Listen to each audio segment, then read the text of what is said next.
প্রভাবশালীরা আধার card আর ওটা দিত, passport size photo আনতো, আনিয়ে এসে করতো। তারপরে আমরা শিববাড়ি নিয়ে গেছে, তাই না? তাহলে কোন মন্তব্য আছে আমরা জানি না। তাইলে বলছে প্রথমে আমরা নতুন কলেজ দেখাইতে লিয়ে যেতেছে, এটা লিয়ে যেতেছে, এটা হয়ে এসে লিয়ে গেছে। তারপরে এদিকে মানে লিয়ে গেছে একটা রেস্টুরেন্টে নিয়ে আসি না, মানে সিলেকশনে। তারপরে ওখানে সিঙ্গেল মানে কাপলরা রুম আছে না, ওইখানে আমরা নিয়ে গেছে। তারপরে খাওয়া দাওয়া করলাম, আমরা বাইরেছি, বাইরের পরে কোথাও না চলো একটু ঘুরাই আর। তারপরে গেছে আমরা না করতেছি যেতাম না, আমরা তবু তাই লিয়ে গেছে আমরা। তখন থেকে ওই ছেলেটা মানে একটা ছেলে আছে, তাই দাদাটা আমরা মানে দাদাটা আমরা লগে লগে গেছে, আমরা ফোন করে আনাইছি, কারণ আমরা সেফটির লিগে আমরা আনাইছি।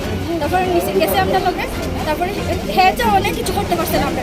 তারপরে দিকে আইনা দিয়ে লোকটাকে আমরা কলেজে মানে ইয়ে করে অমিতাভ শিকার, হ্যাঁ গোল্ডেন স্টার হেলথ কেয়ার।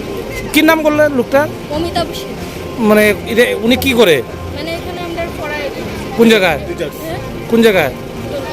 তোমরা কি স্টুডেন্ট? কোন জায়গায় স্টুডেন্ট? হ্যাঁ